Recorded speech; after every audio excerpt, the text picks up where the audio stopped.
Got it.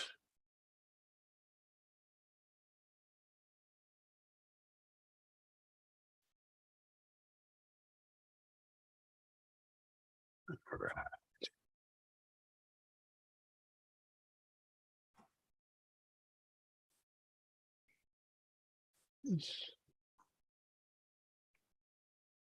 Hello, welcome to the Rapid Reaction Podcast here on HawkFanatic.com. My reaction is, I don't know. What's my reaction, Scott? I'm with Scott Docterman. This is Rob Howe. It is Thursday, March the 16th, Iowa. Men's basketball just completed their season with an 83-75 loss to Auburn in Birmingham, Alabama in the first round of the tournament. And the streak, the skid, the drought continues, Scott. You'd think that at some point there would be some sort of accidental, oh my gosh, they got through moment. But when you can't even get out of the first round, you can't do that. And that's what's happened the last couple of years. And, and this one was self-inflicted, just like most of the season. I mean, this is a team that notoriously shoots bad and on the road or away from Carver Hawkeye Arena, and it shot especially from three, and it shot less than 26% today. It was 7 of 27. It shoots 28% usually, so it was actually worse than normal. And the first half was just abysmal. So Iowa, you reap what you sow, and this is the team they have. They played hard. They tried hard, but guess what? You don't win games by doing that all the time. And so I think in this case, it's this type of season they earned. They're 19-14, and they lost their first round game in a competitive game against a team that was better than they were. The game was kind of a microcosm of the season, where you saw moments where you're like, wow, this looks really good. And then too many times where you're like, same stuff, not guarding, letting Green basically just drive down the lane for layups, wide open threes. And I know Auburn's not a good 3-point shooting team, Scott, but guys at this level are going to make them when you leave them wide open.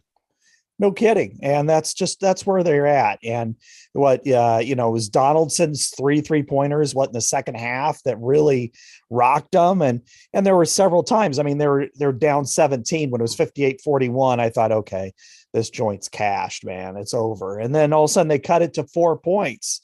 And every time they had that opportunity to get a little bit closer, they let it go. They let it go with defense. Offense didn't really fail them as much in the second half as it did in the first. But yeah, I mean, paying attention to detail and doing the little things on defense cost them again.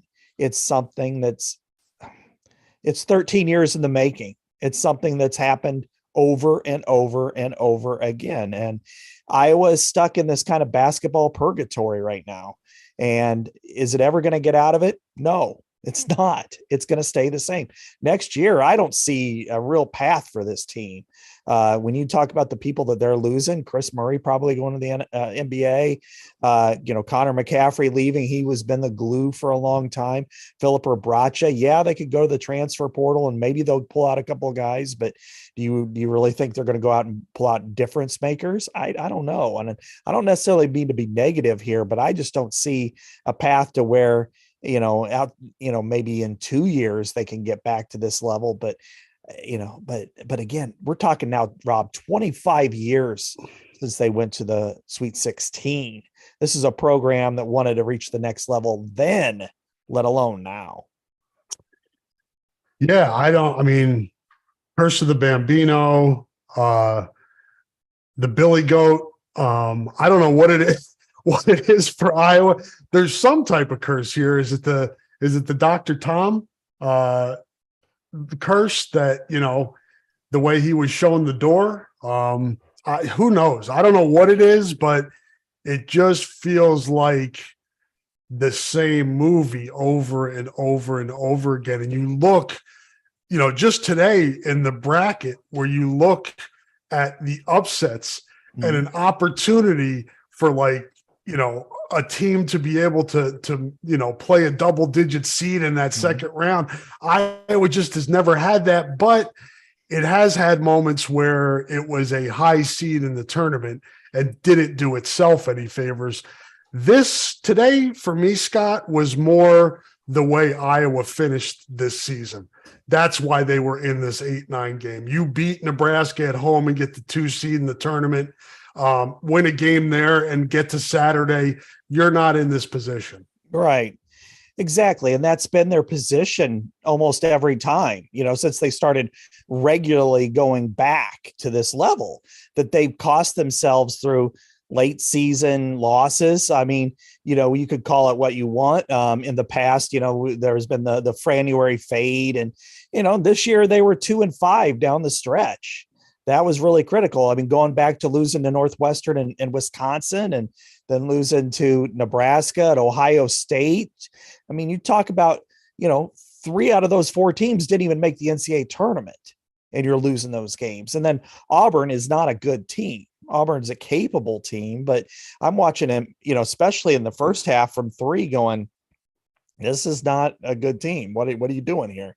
And Iowa still only hit 41% for the game, but before that it was 23 or whatever it was at halftime. I'd have to look at this specific. Weren't they like 08, 09 from 3 in the first half? They're 1 of 10. Was it 1 of 10? And okay. it got up to like 1 of 11. So, and they closed that a little bit and had a decent second half from 3, but still, this is exactly what we could look at it holistically, or we could concentrate on the season itself. This season, this game represented it. I mean, because they had opportunities, they fell behind, they came back, they looked like they were going to push through, and they never did. They just didn't have it in the end. Holistically, you look at it and go, this is the same thing. That this is a team that can't punch through, and it's been different iterations. It's been players who have,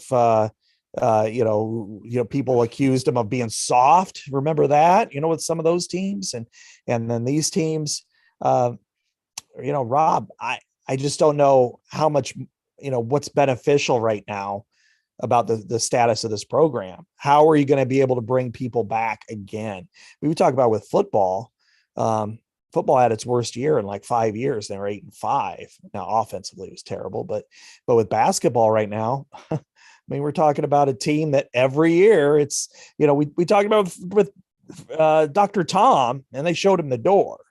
And at some point, how much longer is this, the fans going to, the boosters going to keep this going?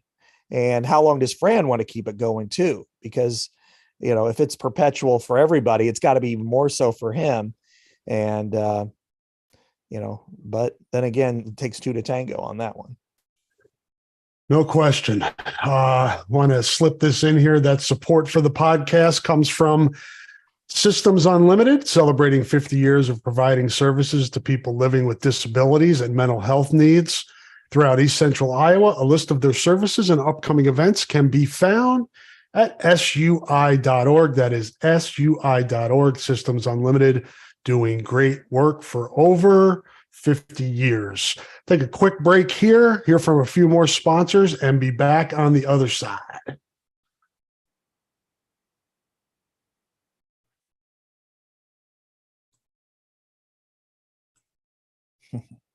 I feel like I should play the Jeopardy music during that, because Scott, we go to commercial on the podcast, but Scott and I are still live on YouTube. Yeah. It probably looks a little weird.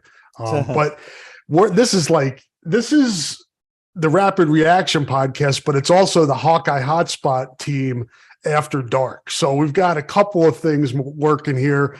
We don't do a lot of nighttime podcasts, but wanted to do this one tonight before we head over to Carver to watch the Iowa women tomorrow, 3:00 against Southeastern Louisiana.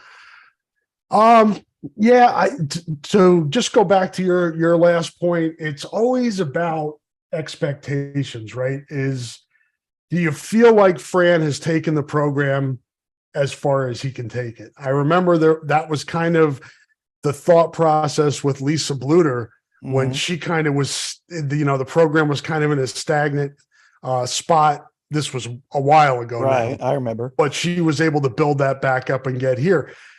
Fran may be able to do that. You got NIL now. You have, I don't know that, but I go back to, where we were when we were going to the next level after Tom Davis without COVID. And I brought this stat up the other day. We're talking 5 years in a row of making the NCAA tournament. You can pretty much say Iowa has qualified for 5 in a row, which matches a program record, Mhm. which is 5, done it a couple other times.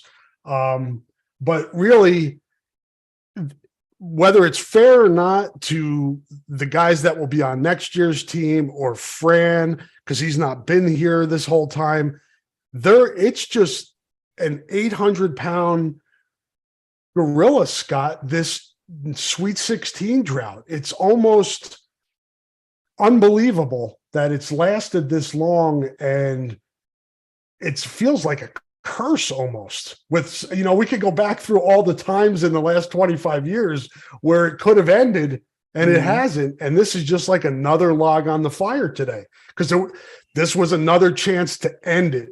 And now it's gone. And now you have a whole calendar year before you get another chance. Right. And you're talking about, I mean, the thing is, Fran's been around for more than half of it now. I mean, he's got to take the biggest bite out of anybody. Alford wasn't around for the whole thing. I mean, a quarter of it. And of course, Licklider was that's different. But, I mean, 13 out of the 24 years, that's him. And the endings, the way they've lost, it's perpetual. It's the same game. It's the same season. We could go season by season and they all kind of end the same. Now, if one of those seasons had been a breakthrough, Rob, had the year when they were a 2 seed, they beat Oregon or something and get to the Sweet 16, then something like this, you shake it off and go, well, yeah, you lost some pieces. You lost an All-American. They were a good team, not a great team. Those happen. But when you have to go through it over and over and over again, then they stack up and then they become very weighty. And it's like, when you compare this with football, the difference is football has reached some heights. Football has won 10 games, a couple of times over the last 5 years, has been ranked in the season. And of course, there's not really a tournament. There will be more when it's 12 teams. They've been to Indianapolis. They lost, but they've been to Indianapolis. So they've reached a higher level, and football is a different sport. Basketball, they were a 2 seed and they get bounced. Last year they have a high of a Big Ten tournament championship. They get bounced by Richmond. Now they get bounced by an average Auburn team. And it's like, and then you go back and, the Tennessee game, they lost in overtime. I mean, they had a great comeback and fell just short. You look at, the year with like Utah and Woodbury and Gazelle, their finale. They were a 7 seed. They got beat by the eventual national champion, but they should have never been in that place to begin with. They shouldn't have been a 7 seed, after starting the year 10-1 in Big Ten play. They should have been more like a 3 or a 4. And so, when they're ranked to the top 10. So really that's what my thing is with this. They had the National Player of the Year 2 years in a row. 3 years in a row, they had a first-team All-American. Hell, this year they had a third-team All-American. And they still can't get to that second weekend. Cursed, yeah, but I think it's probably time to reevaluate the program. I just don't know. I think this is probably tapped out. And even if it isn't, and even if 1 year they get past it, so what? You get to the Sweet 16 once. Does that end everything? Does that make everything better? I don't see it. So I don't know, and maybe I'm talking out of my ass here, but at some point you just got to say, you do got to reach the next level. Dr. Tom did reach the next level at times. They were stagnant for a while. Fran never has. So I think at some point you got to kind of ask yourself, is it time to, I'm not saying fire, but is it time to say, maybe it's mutually beneficial that maybe he finishes his career somewhere else and Iowa brings in a new voice and starts a new chapter. Yeah, that's that um, tug of war between like, be careful what you wish for, and we can get somebody better. That, you know, we can do better than what we're doing right now. And that's really the rub. That's really the decision. What is the ceiling for this program? You know, for the last 25 years, it's been, you know, at best the second round of the NCAA tournament. Is that the ceiling? Is, you know, the five, you know, making it 5 years in a row, is that the ceiling? You know, winning a Big Ten tournament every now and then, through that, what, you know, whatever that was, the 25 years they've won, what, 3? Mm-hmm. Three. Yeah. So, yeah, I mean, But I think there are plenty of people with the mindset that they would be willing to take a chance with a new coach in hopes that it gets them to the next level.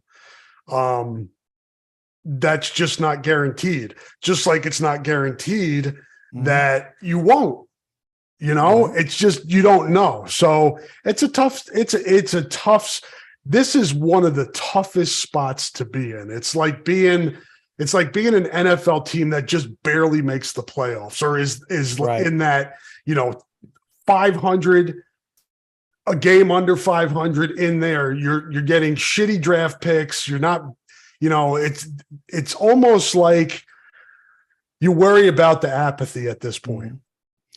No question. I mean, and that's the problem, because, you know, the football program still has a lot of support. There's anger and there's vitriol, you know, at Brian Ferentz. We know that, but for the most part, people are going to be snarky, but they're going to come back. You know why? Because they have had a proven track record. That is one that I'm like, be careful what you wish for, because you could go from above average to below average very, very quickly and never get out of that role. It'll take you 20 years like it did once. Basketball, Licklider was a tremendously bad hire. Alford wasn't as good of a hire in retrospect as Fran, but he wasn't the worst hire in the world other than his personality. You know, they went to 3, you know, championship finals in the Big Ten. They won 2 of them. You know, Iowa's won 4 NCAA tournament games since 1999 in this millennium. And, you know, next year it's going to be over 25 years. So that 4, I mean, that's something that's just, for this program, you know, going into the 2000 season, they were, you know, they were like 3rd, I think it was, in Big Ten history in NCAA tournament appearances. This was the program with Lute Olson and Tom Davis and Ralph Miller, and then the 6-pack going back to the 50s. Basketball was critical for this state, and now it's just become a 7-5 football program. You know, it's just there, and yeah, they've had great players. You know, when you look and you say, okay, Utah was a 2nd-team All-American. Chris Murray was a 3rd-team All-American. Luka Garza is one of the greatest players in Big Ten history, and player of the year. Chris Murray set the Big Ten tournament record in scoring, 1st-team All-American, and you're still not getting anywhere. Then now it's not just the players. It's been 13 years. It's time to really start to look at the system. And I'm not suggesting Fran's a bad coach or anything, but what I'm saying is maybe something needs to change. And if it doesn't, you know, maybe it's the assistant coaches. Maybe it's a new, you know, emphasis or a new voice. I don't know, because I just don't see next year being any different. And who knows what the future brings, but they've had great players and they still haven't gotten there. Yeah, it's been, you know, I think once Luka left, we were like, you know, maybe like last year, we were like, maybe it's a bubble team. And then Keegan Murray happens. And this year, you know, bubble team again, they get in. But that's kind of where we're at right now. I don't think there won't be many expectations going into next season. I like the freshman class. I'm not sure it's an impact freshman class right away. So It's going to come down to what they do in the transfer portal. I know they're involved with a lot of guys, and we'll talk more about that next week's Hotspot podcast, kind of do our look ahead. Take another quick break here and come back with some stats on the other side.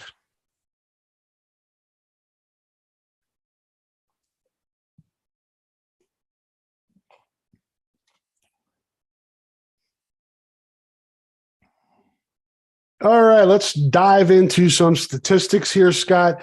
I did my preview yesterday or the day before. I know you had some 3-point numbers.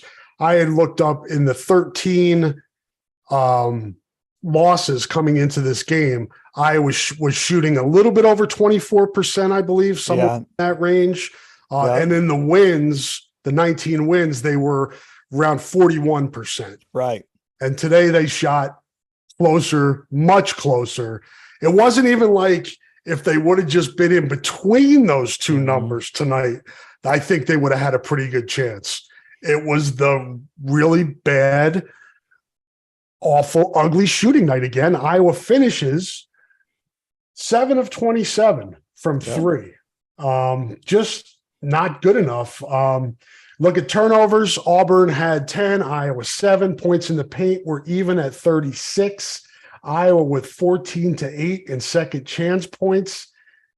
Fast break points. Auburn 26, Iowa 8. Iowa had a 1-point advantage in bench points. Yep. I thought all along it's going to come down to 3-point shooting for Iowa because their posts are pretty good. We saw that, and they're very, very physical. I was very impressed with Auburn's defense. I thought they really handled Iowa at times. I thought Iowa would be able to get out and run on them, and they wouldn't be able to keep up. That was not the case. They defended really well. But it comes down to making open threes, and away from Carver, they're at 28.2%, or they were going into this game. As you said, their losses, 24.1%. Tonight it was 25.9. So they have to, you can't do that because, you're never going to play a game, other than the women, you're not going to play any tournament games at home. You've got to hit some shots on the road, and they're so perimeter oriented. And this game was especially so, that you need your big players to perform better. I mean, Chris Murray was 5 of 18. He had a long stretch there where, from like this first bucket of the game or whatever, all the way into the second half before he hit another shot. He ended up with 15 points and 9 rebounds. That looks respectable. But when you look at 3 of 11 from 3 and 5 of 18 from overall, that's more the story of the game. He missed some shots he normally makes too, some bunnies. Yeah. And Peyton Sanford was 3 of 10 from 3, that you needed him to be more like 5 of 10 from 3. And, and he had 21 points and he was 8 of 16. So it wasn't like he was horrible. He was actually pretty good, but it was just still, I don't know. You need your bigger players to make bigger shots, and they just didn't do it tonight. Yeah, you look at Murray, Ulis, Perkins, was that 10 of 35? Yep. That's a tough night of shooting, no doubt. And I thought for the most part, Scott, they got decent looks. They just it seemed like I am with you on Auburn's defense. Auburn plays in your face defense. And so you're watching the game, you're like, God, that was an easy shot. Sometimes it's not when you have contested, defenders that are contesting everything.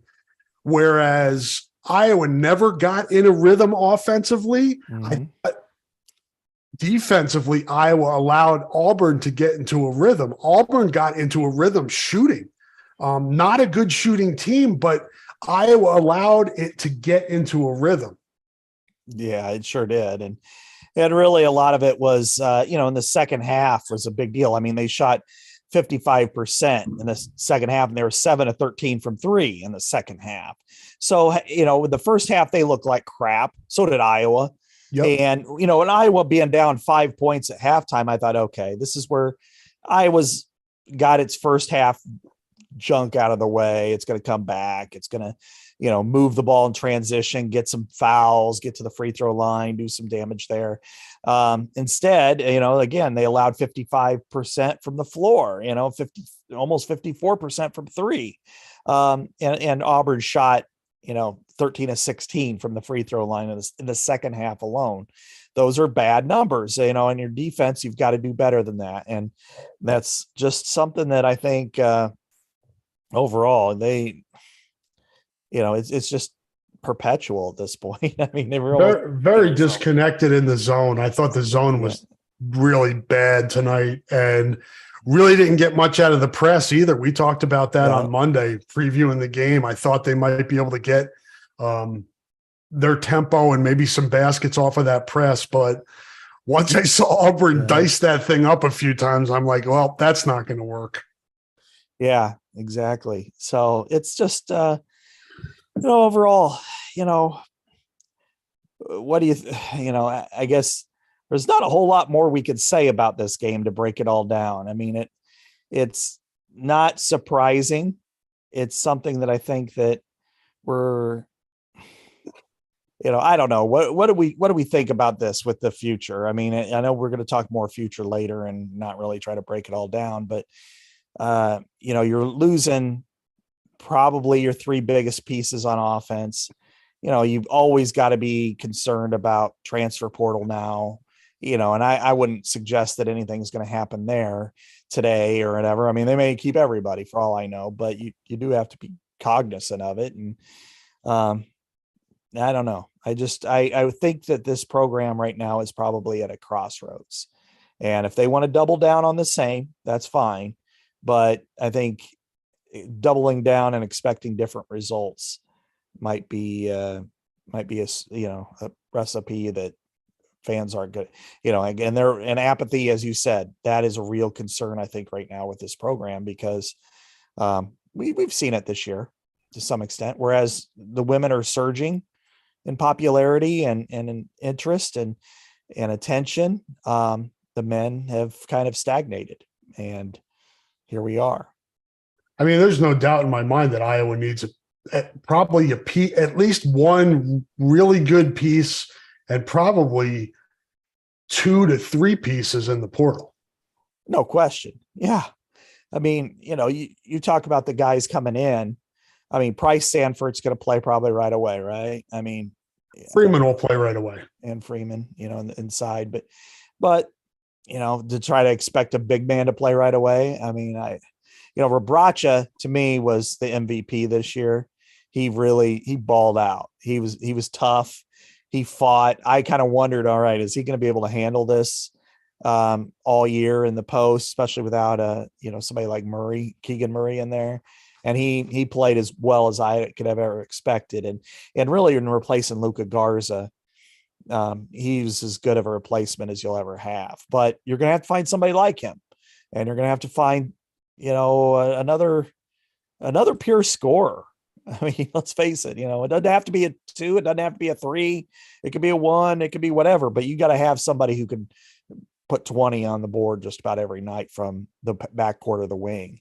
And when you look at the list of players they've had, do you see anybody like Joe Wieskamp? Do you see anybody like Chris Murray or Keegan Murray or Luka Garza?